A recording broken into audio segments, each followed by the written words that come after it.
you working on your fundraising is good for us, and how your association with the Edison Act, the Excellent Act, the American Gas Act, etc., is going to put you in any good light with constituents that go to work and are totally against these big companies influencing our politics.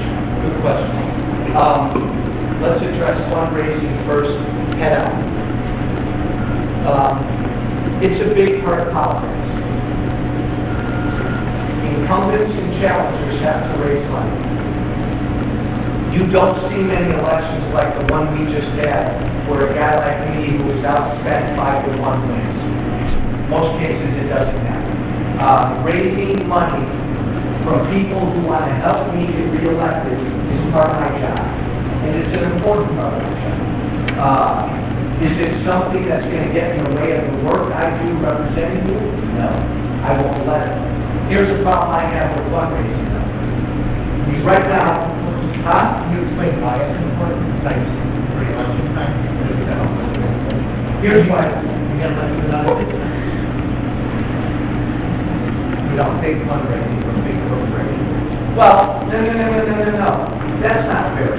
What about big funding from individuals? What's the difference? What's the difference? What about money from anyone? Do you know something? And I can give you $1, the devil can give you 10, you probably take it.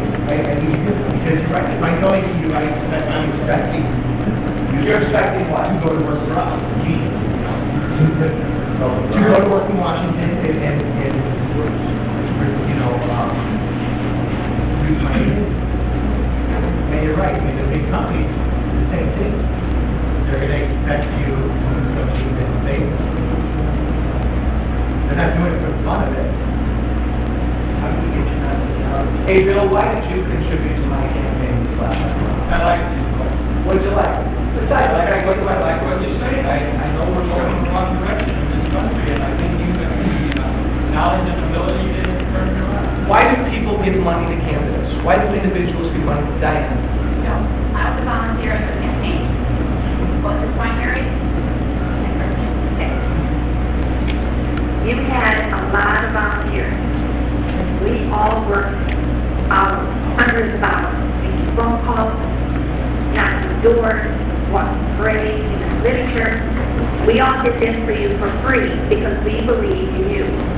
Melissa B., on the other hand, I'm sure she had to pay everybody who was out there making phone calls, going door to door. So she needed that money. That's why it's so important to have those fundraisers. It really is. Let's make this easier. Look, money's a part of politics. We can argue about how big a part it is, about how damaging a part it is. You and I may disagree on some things, agree on some things. I think part of the problem is, one of the reasons I have to spend so much time raising money is because there are limits. An individual can only give me $2,400. So I have to spend a lot of time trying to raise $1,000 or $2,000 at a pop. I think if you got rid of the limit, but there was instant transparency, if Jim Mayer wanted to write me a check for $100,000 because he thought I was a great guy, but that was instantly disclosed and everybody knew about it, and if that ticked you off, if you didn't want to vote for me, so be it.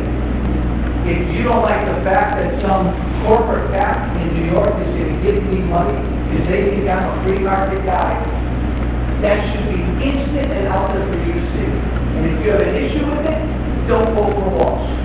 Look, I went out there on a lot of things when I ran. I think we send people to Washington and they become different than us. So I stuck my neck out and I said, I'm going to be different in a lot of ways. I'm not taking health care. They're shoving this health care thing down us and it doesn't apply to them. I don't take health care. Social Security's going over a cliff. I'm not going to take the cushy pension benefit that when I was in Congress got. I said I'm going there only for 6 years because I think they stay too long and they forget what it's like to live here. I said,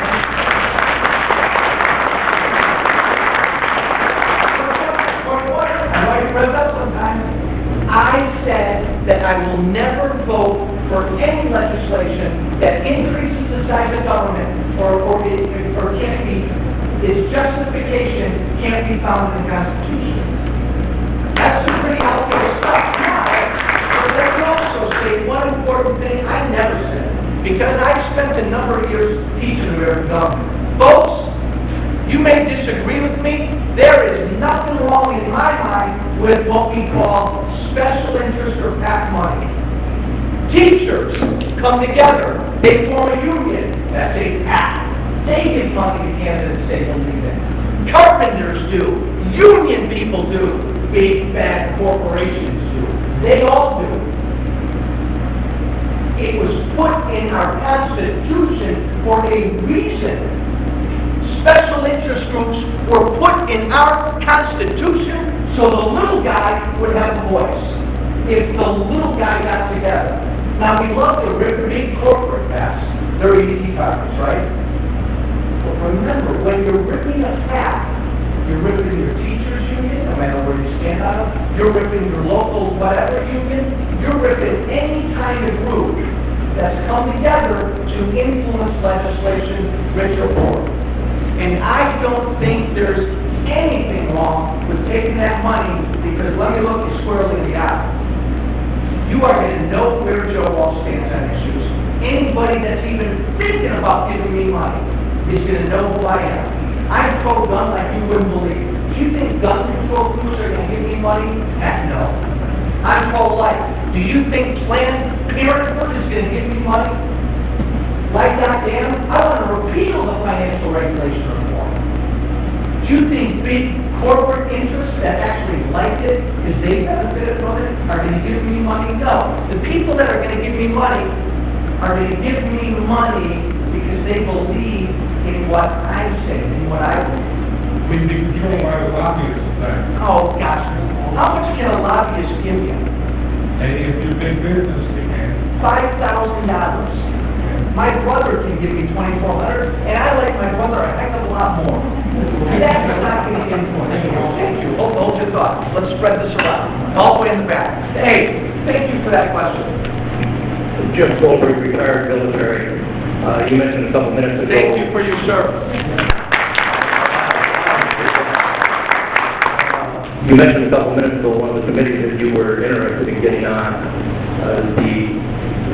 My interest, of course, is the armed services.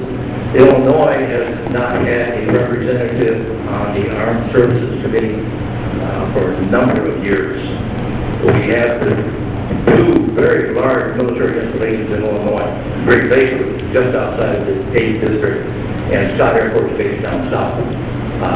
Do you have any interest in the Military Armed Services Committee, or do you or any of the other freshman candidates trying to get on that committee? Have you been bugging my cell phone? Armed Services is actually a strong preference of mine. I hope to be on 2 committees, and I hope that that's one of them. Thank you. In the corner.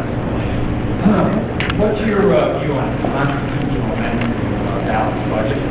All support. What's that? I'm all for it. Push hard for it? I push hard for it. I push hard for it. And I push hard for it as a guy who generally doesn't like to play around with the Constitution, but it's become so severe we have to. Yes, sir. About your question, okay? My whole life, I refuse to have anything to do with politics, Republicans or Democrats, because I'm not going to say the words I say if I was talking to you alone. I don't have much respect for all the special interests they represent. Mr. Walsh, I got active in politics. I got really upset about a little more than a year ago. I met Joe, and I agreed to go to work for him. I haven't been paid anything, but I contacted thousands of people. There were altogether probably 1,000 people involved in his campaign. He didn't have a chance of winning without the support of those individuals. He won by 291 votes. And if 10% of those people,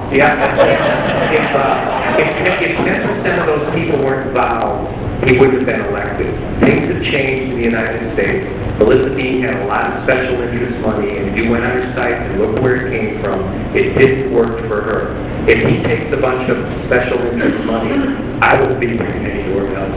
And 998 of the other people won't be ringing any doorbells, and he'll be bye-bye. So he knows that. So he better be what he says he is, or he will be there for 2 years. And we will then find somebody else to take his place. So there's a new age in America. Everybody's upset about these budget deficits.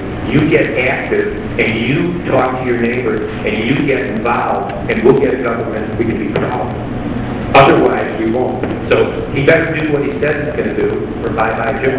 And it's going to be that way all across the country in tons of congressional districts. It's just a new age, and that's what I think the solution is.